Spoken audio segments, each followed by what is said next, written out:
بسم اللہ الرحمن الرحیم۔ بہت تعجب ہوا اور دل اندر سے بے چین ہو گیا، کڑ گیا کہ اس وقت ملت تو خود ہی آسمانی اور زمینی آفتوں میں گھری ہوئی ہے۔ ہر ایک بندے کا دل مضطرب اور پریشان ہے، گھروں میں قید ہے۔ ایسے میں ایک صاحب فتنہ چھوڑتے ہیں آن لائن نماز عید کا۔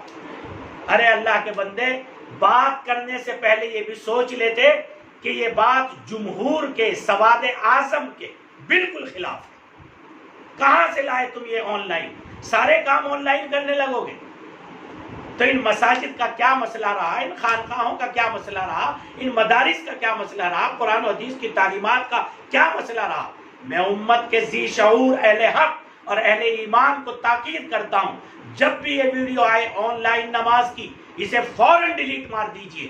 ایسے گمراہ کن پروپیگنڈے کرنا اور امت میں انتشار پیدا کرنا، اللہ کے واسطے ایسے لوگوں کی اس طرح کی ویڈیو سے بچیے، اور جمہور نے جو طریقہ، ہمارے اکابر نے جو طریقہ بتایا ہے گھروں میں عید کی نماز کا، اللہ کے واسطے اسی پر ادا کیجیے۔ جو وہ دلائل دے رہے ہیں کہ بیچ میں نہر ہو ادھر امامت کر سکتا ہے، فلاں فقی کہتے رہے، اللہ کے بندے اگر نہر میں ادھر نہیں پڑے گا تو کیسے مصلی بچھائے گا پانی میں؟ یہ کوئی دلیل یہاں چلنے والی ہے؟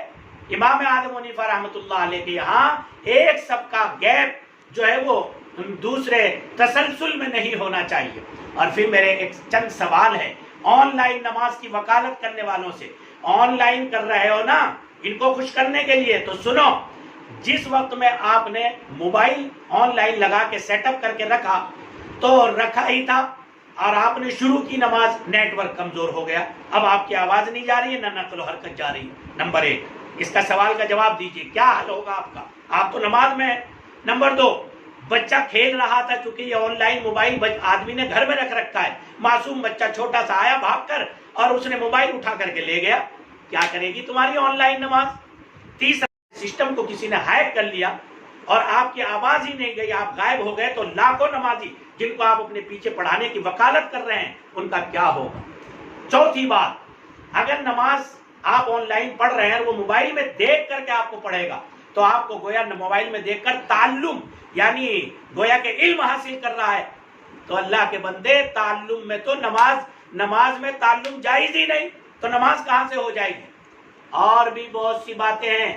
دوسرے، اگر جن لوگوں کے مکانات مغربی سمت میں، ندوی صاحب کے مکان سے آگے ہیں، مسجد سے آگے ہیں، ذرا جواب دیجئے کون سی فقہ میں ہے؟ نماز ہو جائے گی ان کی؟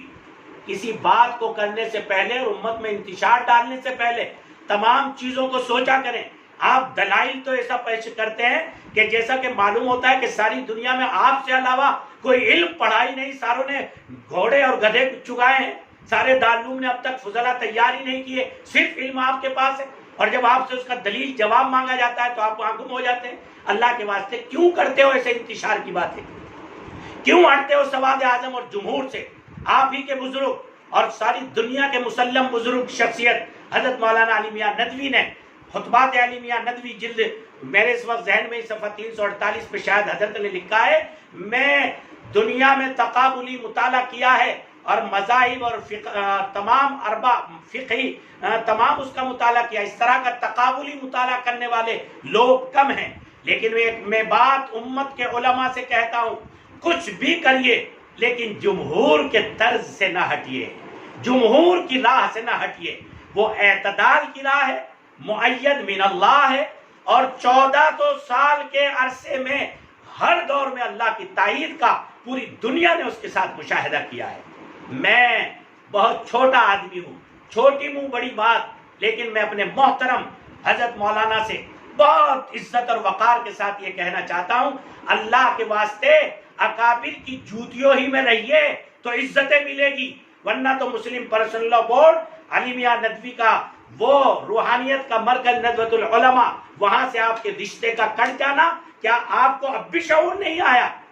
جب سے آپ نے اکابر پہ تنقید کرنی شروع کی، ملت اسلامیہ کی نگاہوں میں آپ گرتے چلے گئے، اہل حق اور خواص امت کی نگاہوں میں گرتے چلے گئے، اور میں تو آپ کا بہت معتقد اور فین تھا، اور آپ کے علم اور آپ کے تسلسل اور آپ کے وقار اور آپ کی خطابت کا جو ملکہ تھا، لیکن آپ نے اپنے تفرد اس تفرد کی شان میں اپنے سارے مقام کو، اور یاد رکھیے میں بہت چھوٹا آدمی ہوں، لیکن میں نے ہمیشہ بزرگوں کی جوتیوں میں بیٹھنا سیکھا۔ میرا ذاتی تجربہ یہ ہے کہ جنہوں نے اپنے علم کے غرور میں آ کر اکابر کو اور جمہوریت کو اور جمہور کو نشانہ بنایا، وہ بالکل زمانے سے ایسے الگ تھلگ کر کے پھینک دیے گئے جیسے دودھ میں سے مکھی نکال کے پھینک دی جاتی ہے۔ اس لیے آن لائن کچھ نہیں، یہ سب فتنہ ہے، یہ تلبیس ہے ملت کو گمراہ کرنے کی، اور یہ تلبیس ہے آقاؤں کو خوش کرنے کی۔ اللہ کے واسطے اس سے بچیے، اور کسی اہل اللہ کا دامن پکڑ کر اپنے قلب کو مجلہ، مصفہ، مزکہ اور منور کیجئے، اور امت میں فتنے نہ ڈالیے۔ یہ میری گزارش ہے، آپ کو دھمکی نہیں ہے۔ اللہ کے واسطے اس پر عمل کیجئے، اور ملت اسلامیہ سے نماز کے سلسلے میں اپنی نماز کو غارت نہ کرے، جو طریقہ اکابر بتا رہے ہیں اسی طریقے پر نماز عید پڑھیں۔ السلام علیکم ورحمۃ اللہ وبرکاتہ۔